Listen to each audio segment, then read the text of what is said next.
Good evening and welcome to the Graham Craig Root Show. Tonight's show is sponsored by Azure Jewellery and Hertz Car Sales Blarney. Thank you for tuning in, guys. Happy Tuesday to you all. This week's competition coincides perfectly with Mother's Day. Afternoon tea for two in a 4-star Irish hotel. What better way to celebrate Mother's Day? To enter, like this post, share, and don't forget to tag your mammy. Now, who am I joined by tonight?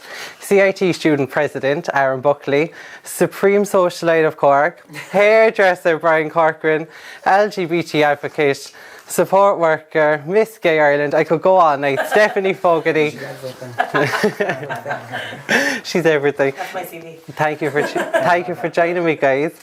Aaron, busy few weeks for yourself? Busy few weeks, yeah, indeed, yeah. I don't know, but like Lisa, between yourself and Brexit, at least you stand by your promises, and hence why you got re-elected for a 2-year spell in CIT. So tell me all about the election process. So I got elected, I suppose, 12 months ago for my first term, and I've really enjoyed it. It's been a hell of an experience, been a privilege, and I just said, look, that I've enjoyed it so much, I'm not finished yet. So I said I'd do a second term, and I suppose I had a bit of fun down in my election with some of my promotional, I suppose, for it. So yeah, it was a good experience, and I'm delighted to be doing and I think you must be doing something right, because whatever about to get elected once, but you go back and have another roll at the dice and get elected twice. And I've seen all the support you got online.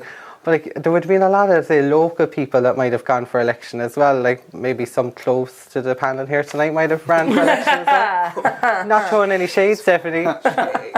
So like CIT student presidency was obviously something you were very passionate about, Stephanie. Oh, I was the vice president for welfare, and I wanted to run for a second year, but were you the Hillary Clinton of Cork? This person here decided to come out of the woodworks and run for presidency. But I have to say, delighted with what he's done. I've been watching him, and to be fair, he gives me a phone call every now and then being like, so what do you think about this? And I'm like, it's grand, it's all good. But what I have to say is, one thing I was worried about was mental health within CIT, and I have to say you stuck to your word. Like, it's the mental health standards in CIT have skyrocketed. So thanks so much. And like, Aaron, I'm surprised you could even make it tonight, because you seem to have something on every night of the week. It's very busy at the moment. Sport is a massive part of your life. Yeah, so I suppose I've always been mad into sport. I play hurling and football, my local team Ballygarvan, and I suppose that led me to choose recreation leisure management as my first degree I did. And through there, then I suppose qualified as a personal trainer. And I've worked in the fitness industry in the last 3 years, so I'm huge into sport, huge into fitness. I could get a few tips off. You have a holiday there in 5 weeks' time. And if I was to go down the beach at the moment, they'd think there was a little bit of an earthquake or something. So tell me, how are you? I'm good, how are you? Good, can't complain. Thank you for joining me. If I found it this time. You did, fair play. Got lost the last time. So tell me, socialite, like something I think really sums you up well. I think you really showcase Cork nightlife. Yeah. Well, the gay scene, not really the straight scene. I don't really do much of the straight clubbing. No? Yeah, it's not for me. Not for you. I prefer just like to obviously go out with Stephanie and all them and see them all and just so you wouldn't be in Secret Garden doing a waltz no, or a rumba with a girl, no? You work too much? Yeah, I work too much. I work Saturdays, you don't. Oh. Ooh, burn. Yeah. And they said it was a little bit of a trek to get back with buggies and everything, 3 young kids under the age of 5. Mm-hmm. So they did. Kate went down to the reception the next day and said to the lady at reception, can we book into the tapas bar for the week? It's very central to us. We're leaving our kids at home and on their own in the apartment. It's central for us to go back and check. It was written in the reception book that this family needs a reservation for the rest of the week.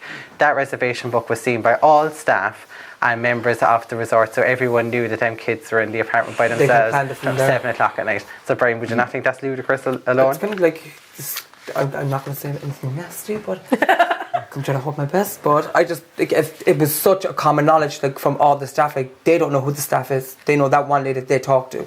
How do they know that? Like one of those registered sex offenders is after reading that and knows that their kids on road. It could have happened, but I don't know. I just find it very unsettling, to be honest. And do you think, I just feel so bad for her. Like, do you think, Stephanie, the case will ever be solved? No. No?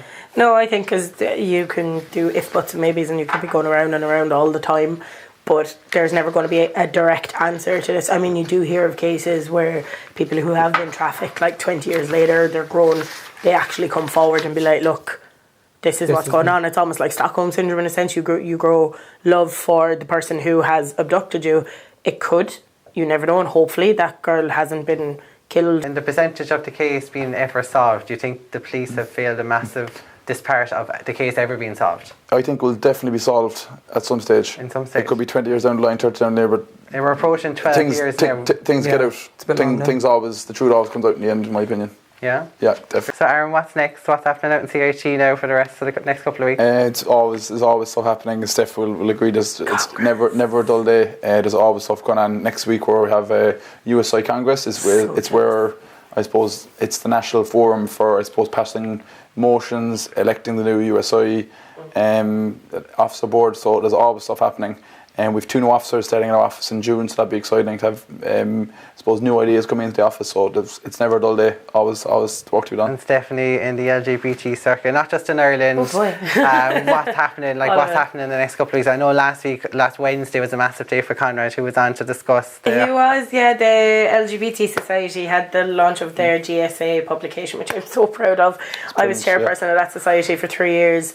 And to see it from literally 5 people go to this, it's mind-boggling. Like they're to see it. Conrad's fantastic, amazing as well. Amazing, across Conrad's the board. fantastic. Myself, I'm actually going to Spain on Saturday for a class privilege workshop. So we're actually going to be discussing class privilege on a national level, and I actually get to do my body positivity workshops on an international level. So, Stephanie, what's this I need to kind of bring up with you about breaking the internet there? Throwing on a dress and breaking the internet. Not many people can have that impact. Facebook, boom, boom, boom. I think I'm at about 600 likes on my profile picture alone. That's what happens when a girl puts on a dress. Not your standard girl would get that result by putting on a dress, so I applaud you there, honey. Thank you. No, my brother got married last week, so I had to make an effort, I suppose. I put on a dress. I'm looking for you do know 10th of August, you better not upstage me. So, no dress. I take personally invite to the wedding. So Brian, I touched on it at the start. Hairstylist. I know you're training to be a hairdresser. Yeah, an icon. It's amazing. My boss is one of the nicest people. She actually goes over to African Bill's schools with them in Mellon Educate. Perfect. So we're going to be fundraising for her soon, and I continue to work there and just slay. And I know the new series of RuPaul is well and truly underway. This is what I was here for. Yeah. These queens. So tell me, Miss Vanjie. Oh, she's not going to win. No? I have the top 4 in my head already. So who are your top 4? Brooklyn, Silky, Evie and Plastique. And the current series of All Stars, did you agree with the result of that, top 2? No, because I thought it was a cop-out. Yeah. And season 3, Trixie won through a hollow loophole. You'll fill me in later. So are you lost? He has no idea. He doesn't know what drag queens are. No, He's like, I know what drag queens are, I just don't know the He shows. knows Paul Ryder though. Yeah. Paul Ryder come out and showed us in our Rag Week. It's fantastic, incredible. Paul's actually performing at my wedding. Incredible. He's incredible, Yeah. absolutely incredible. But amazing. sure, it's the Ringmasters is on in Chambers on the 12th of April, I think it is. 2 or 3 weeks. So you have a lot of local queens going into that there's as a well. great judging panel as well, like Nate Adams, King Corrigan from Big Brother, Letitia Lissane. Letitia, Yeah, Mia. She's reigning though, isn't she? Yeah, she's reigning She was Ringmasters, the last winner. Letitia's fine. Brian, Anything with drag queens, I'm here. would you have ever dabbled in drag yourself? God, no, I don't have the time for that. No? Busy. No, I just don't have the bone structure. I have. Like, you're a drag king, honey. I'm a drag king, honey. Yeah. Well, at least And I I get to do it. I think that's a lot harder than being a drag queen, Stephanie. That is definitely a lot harder than being a drag queen. It's not a lot harder. It's just difficult because To get a reaction from the crowd is get a harder. reaction from the crowd, but sure, I dance. I think you get a reaction. I get a though. reaction Because Mia Gold is one of the resident queens, like, so she's always there. Like she's I'm there. a rarity. Like, Wave to Yeah. Perfect. Yeah. Guys, I could chat to Aaron, I could chat to Brian, I could chat to Stephanie all night long. You heard our appearance about the current Netflix. It's a documentary taking Netflix by storm, the disappearance of Madeleine McCann. We have 2 fabulous competitions, very food-based, you'd easily know being with me. So get entering, share, tag your mammy if it's for the afternoon tea, or tag your inner foodie if it's for the dinner in Captain America's. Catch me next week when we go live again at 8:30, folks. Thanks for tuning in. See you next week. Thanks guys. Yeah. I really get to clicking, but I'm looking for a sister to revive and win the kissing. If you